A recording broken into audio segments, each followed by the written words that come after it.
April of 2021, Mr. Brightside officially broke the record for the most consecutive weeks on the UK singles chart. That is over 260 weeks or 5 years. For reference, Chasing Cars by Snow Patrol is number 2 at only 166 weeks. It's not even close, but I bet you don't know the full story behind the production of Hot Fuss and Mr. Brightside, because it's pretty incredible and also full of a bunch of myths and legends and contradicting information, from the original demos being the mix that ended up being on the record to the entire record being recorded with SM57s. It seems like no one can keep a straight story whenever it comes to Hot Fuss, and more specifically Mr. Brightside. So let's break down the myth and iron out the story as best as I can. We'll learn how this local Las Vegas act wrote the anthem of a nation, just not their nation. We'll also learn how this record was recorded, what gear was used, what techniques were implemented in order to mix this iconic track. Then we'll learn what we can harvest from Hot Fuss and use in our own music. This is Before the Break,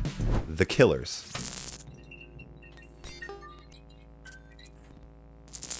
So let's take things all the way back to Las Vegas in 2001. Brandon Flowers, and yep, that's his real name. I thought it was a stage name. That's his real name. He had just been fired from his synth pop band, Blush Response. And he actually originally found the guitarist for the Killers, Dave Kooning, in a want ad in a local newspaper, which is the most 2001 thing I've ever heard. And after a short time, it was clear that they were vibing musically. And it wasn't long before Dave shared a 4-track of a bunch of demo ideas he recorded in his closet. And one of those riffs sounded a bit like this.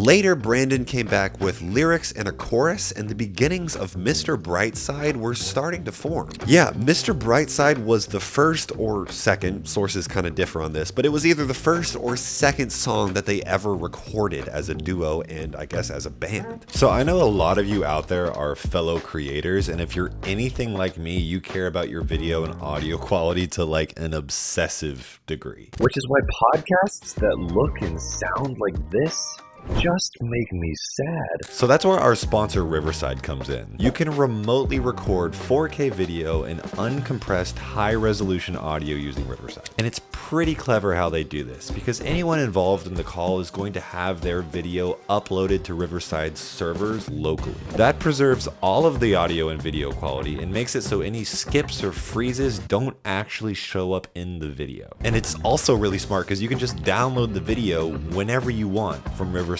servers. And by the way, the guests don't actually need to have Riverside, all they need is a link. And what's also really great, and I don't think it's talked about enough, is all the other features that Riverside offers. Automatic captioning, AI transcription, separate audio tracks. I mean, it's just a no-brainer. If you create remotely, this is the perfect solution. So if you want to join companies like Spotify and Google and Microsoft, you can click my link down there, and that also helps support the channel. So thank you kindly, and let's get back to The Killers. They named their act The Killers, a reference to a New Order song, Crystal. In the music video, you can see on the drum that there's actually a fake band logo, The Killers. And it wasn't long after before they recruited drummer Matt Norcross. I had never heard it with a beat at that point. And that was so you had written it, we didn't have a drummer yet. Okay, gotcha. And so I still remember playing it at a drummer's house. We went to his house and he had the drum set up in his living room. And I was on bass and Dave was on guitar, and I remember the hairs on my arm standing up. It was the first time I'd heard it, you know, with a beat. And it was an incredible moment. The three went to the now defunct Kill the Messenger studios in order to record Mr. Brightside and another song called Desperate. Now that demo is linked in the description. Now, although 2 other tracks would later be recorded, all of these tracks, except for Mr. Brightside, would later be scrapped, but I'm getting a little bit ahead of myself. Matt Norcross soon departed from the band, and after a few other drummers and a few bassists, the final lineup would form, with Mark Stormer on bass and Ronnie Vannucci on drums. Now, both Both of these players were seasoned veterans in the Las Vegas scene. They would practice in Ronnie's garage, or they would sneak into the University of Nevada's practice rehearsal spaces, and they started gigging. It wasn't too long before the band started getting some traction, because in a world full of nu metal and rap and punk and post-grunge, the Killers stood out through their fusion of synth pop and garage rock that was being pioneered by the White Stripes and notably the Strokes. Make a note of the Strokes because we're going to come back to that, but first, here's what a local Vegas outlet said about the Killers at the time. The Killers thankfully don't come across like any other band in town. The newbie act marries pop styles of British music with the lo-fi fuzz of modern indie rock, which is to say that these guys don't listen to the radio or even very many local bands. This is exemplified in Mr. Brightside, the band's best and most popular song, which leads off this demo. It's energetic, new wave garage, a feel-good Strokes-esque anthem that ranks as one of the best local tracks in a long time. The Strokes became a major influence on Brandon specifically, but not necessarily in the way you might expect. Upon hearing their debut album, This Is It, Brandon began to rethink their approach to songwriting, noting the following. That record just sounded so perfect. We threw away everything, and the only song that made the cut and remained was Mr. Brightside. All of this local traction ended up landing them in the arms of former Green Day manager Jeff Saltzman, and he took the band on board to record a new set of demos in San Francisco out of his basement. And this is where the story starts to get a little bit muddy, a little bit confused, and where real life starts to mix with legend and myth a little bit.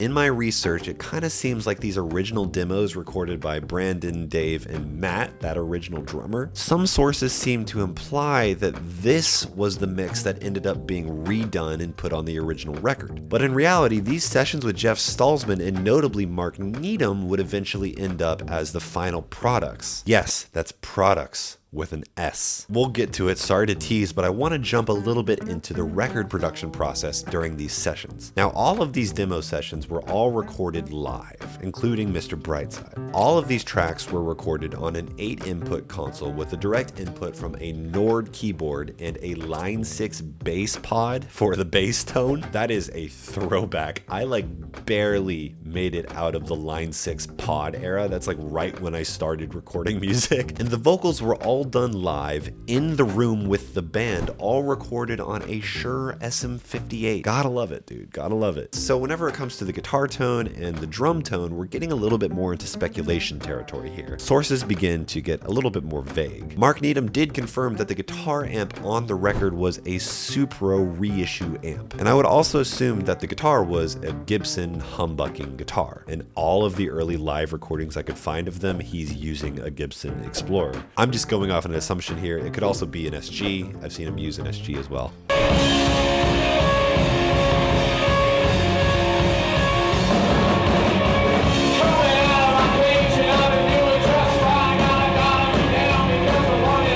Now, there are a few unverified sources that say that the record was recorded entirely with SM57s when it comes to the instrumentals, but I haven't found any direct sources that confirm or deny this. So I'm going to chalk these up as rumors unless somebody can leave some direct sources in the comments down below that prove otherwise. On the bright side, we do have a first-hand source of how Mark Needham typically mics his live drum sounds. Although we cannot confirm that this was used on the Killers, it's a good place to start since we know they recorded their sessions live. Mark typically uses a TLM 170 as the kick mic, with a Yamaha NS10 sub-kick mic as the kick out. This is a special kind of microphone that's a modified version of a speaker. Really subby. You can get a lot of low-end response from these microphones. For snare, he uses a Heil PR22 on top and an SM57 on the bottom. Either C414s on toms or an MD421 on toms with a pair of AKG C12As as overheads. Now, considering that Mark also mentioned using an 8-input analog console and the fact that this was all recorded live, we can assume that they were either summing toms into the overhead tones, or they were using a simplified version of this rig, or they just weren't using this rig. We're definitely getting into speculation territory here, and I could be entirely incorrect. We'll get back into some more production information a little later on in the story, but let's carry on through this confusing at times timeline.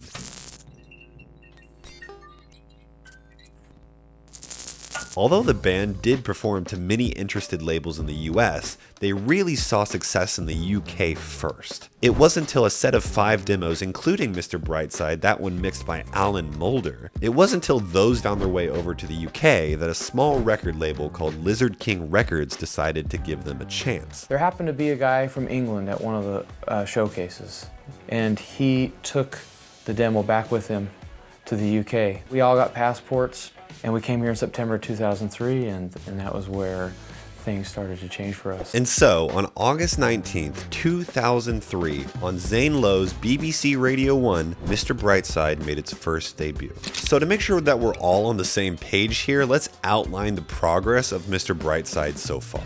We've now kind of noted 3 different versions of Mr. Brightside. One, those original 4-track demos that Dave recorded in his closet, then a new set of demos recorded at Kill the Messenger Studios in Nevada, and that was done with a temporary drummer, Matt Norcross, and now this demo version recorded in San Francisco with Jeff Stalsman. Then, this version was mixed for radio by Alan Moulder. None of these are likely the Mr. Brightside that you or me think of when we think of that track. So as the band started to see success overseas, specifically in the UK, a bidding war started in the US by a bunch of major labels. And it wasn't long before Island Def Jam Records would sign them in the US. And the stage was set for the Killers to release their debut LP, Hot Fuss.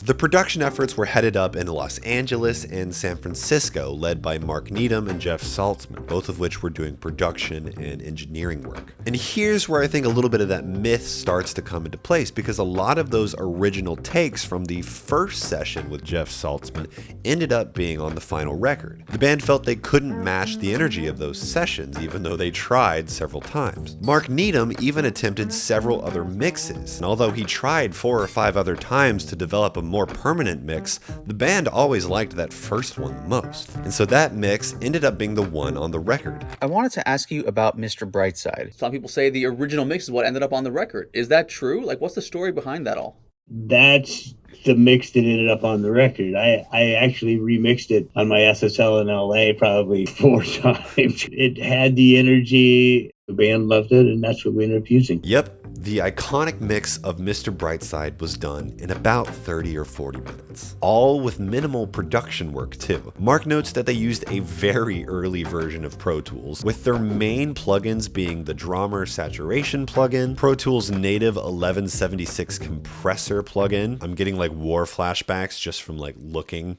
at that plugin, and an Echo Farm preset set to an 86 millisecond delay, with the only noted outboard gear being a Neve EQ. No specifics on the model there. And apparently these tools were used to record most of the record, not just Mr. Brightside. And although during these sessions there was some additional vocal overdubs being done in the mixing room, they were all still done on a Shure SM58. And Mark also notes that there was probably a few additional Nord keyboard layers added during this time period as well. But really, that take that was recorded in San Francisco with Jeff Saltzman that would eventually end up being shipped as the UK singles version, that was just remixed and repolished, and that's the hit that we know and love today. That is the final piece of the puzzle. So really there exists 2 prominent examples of Mr. Brightside that are currently out today. The US release and the original UK release, both of which are slightly different mixes and feature different music videos as well. A lower budget black and white film for the UK edition, and the US version with the US mix and the music video that I'm sure most of us are aware of. That US version with the new music video is currently sitting at 75 times the views of that original UK release. The album went on to spark 3 other major hits with Smile Like You Mean It, Somebody Told Me, and All These Things I've Done. And although the record would take off to mild success, Mr. Brightside was really a sleeper hit, progressively gaining popularity over the course of years and even decades until here we are today. All of that from a live take that was meant to be a demo, albeit a pretty nicely done demo. All of it recorded on an 8-input board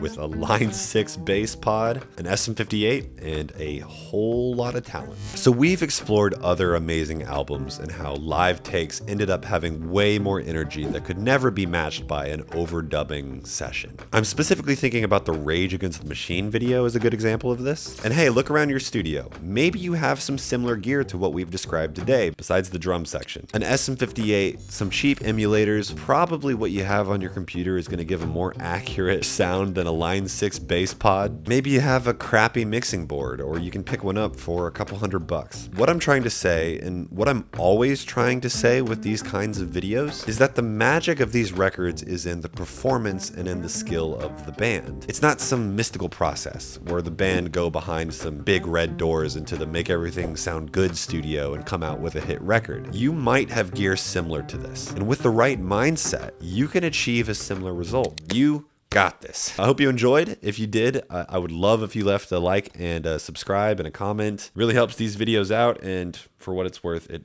pains me every time I ask, so thank you. I'll see you guys in the next video, and if it's the one I think it is, it's gonna be a banger. Bye-bye.